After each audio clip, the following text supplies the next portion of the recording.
America was founded by immigrants, and to this day, each year, thousands of immigrants come to America in search of a better life. One of the biggest growing minorities in the U.S. is the Hispanic population, which makes up 17.1% in the U.S. This accounts to 55 million Hispanics overall in our country.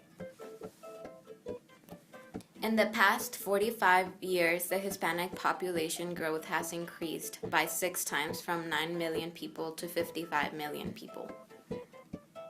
Although the majority of Hispanic peoples entering the U.S. are Mexican, ranging at 63%, other nationalities include peoples of Puerto Rican, Salvadorian, Cuban, and Dominican descent. According to the American Immigration Council, the Latino share of Arkansas's population grew from 0.8% in 1990 to 3.2% in 2000 to 6.9% in 2013. As more Hispanic people integrate into the American lifestyle and generations pass, more people tend to lose aspects of their culture unknowingly. While the Spanish language is still very prevalent to the Hispanic people, certain customs can be lost with living in an American culture. Spanish is the most popular non-English language in the U.S. and is one of the fastest growing languages spoken around the world. Despite the presence of the Spanish language in the United States, researchers predict that the number of Hispanics speaking Spanish will drop from 3/4 to about 2/3 by the year 2020. More Latinos are letting go of their cultural practices in favor of American trends and the dominance of the English language in media and at school. Much of the Latin American culture among Hispanic immigrants influences the U.S. in many ways.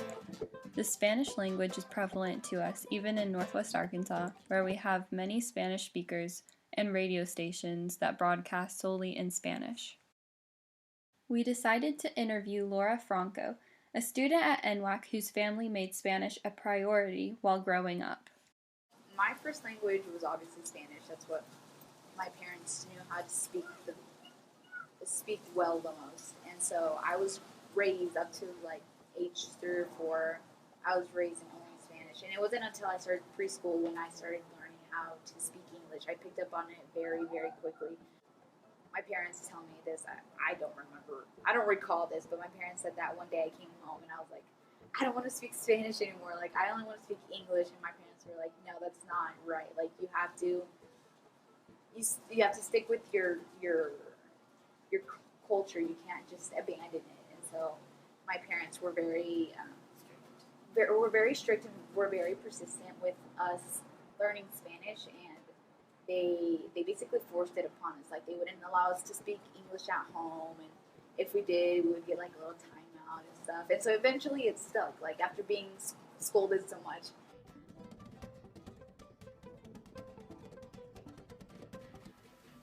If you are 6 hours a day, 8 hours a day in English, and you go home and you're at home from 4 to, you're half and half, and your homework is in English, all the reading you're supposed to do is English.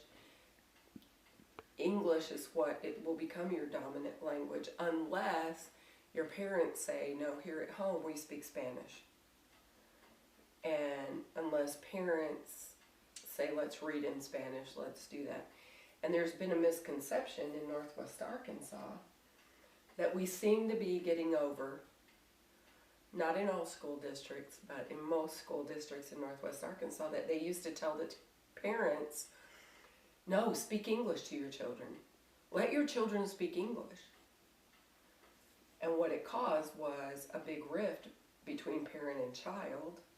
We were translating, we would interpret between parent and child at our schools because the parent didn't know enough English to express themselves well, thoroughly.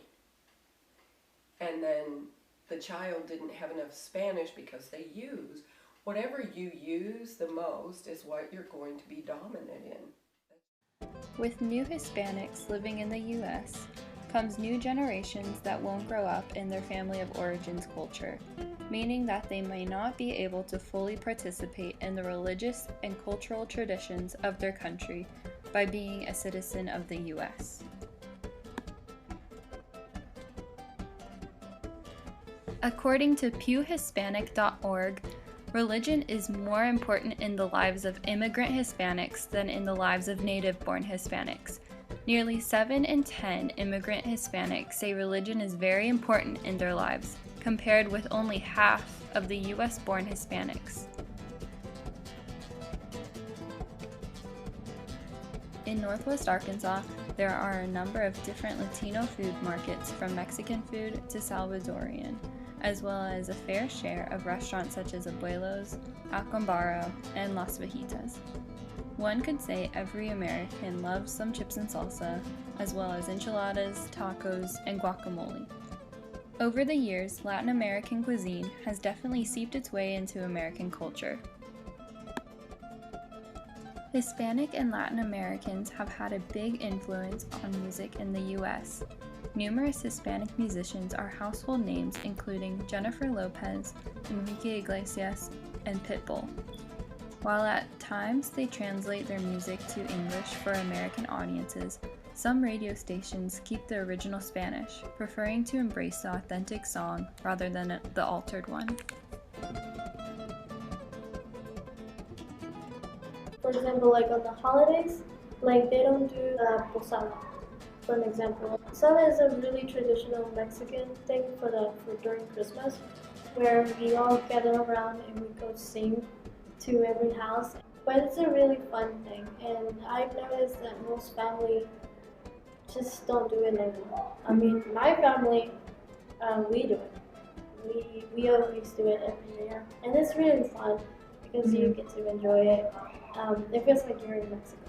So like saying in the future when I have kids, I will definitely show my kids the culture where I came from, technically where our families came from. So it's really nice for me to be showing them that. People that give up their language and a lot of their culture are economically more successful. For example, like they might make in the 6 figures or the whatever nosebleed money, but they're not happy.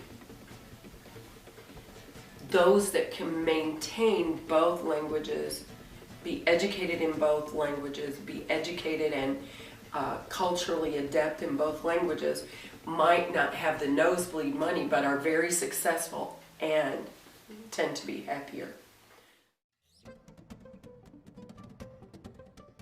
It is important for people to be culturally aware of what is going on in their country and how it affects them. People need to learn about culturally relevant issues in order for them to make the correct decisions when it comes to teaching their children and newer generations about cultures overall. The misunderstandings or misconceptions between the cultures, are hopefully at least trying some way to help them understand a little bit more about why some of those concepts and cultural traditions and customs and things are the way they are, because then, or why maybe in the Hispanic community they do those things so that those kids will understand too, and they'll have a better, oh, okay, now I understand why maybe they're doing this or they do that or what they're talking about, so that they're not just totally just criticizing them for something that they don't understand, because a lot of times it's understanding that makes them have a better understanding of each other by learning those things, because I feel like that's something that I can kind of help incorporate into like what they're learning. Besides just the language, you can't just learn a language and not learn the culture. Since the U.S. was formed by immigrants all over the world, topics such as immigration, traditions, and language barriers make a big impact in the U.S. People need to embrace all of these beautiful values and traditions in order to understand each other better. People will find many similarities instead of differences if they give themselves a chance to learn and become informed of events and traditions outside and inside of their borders.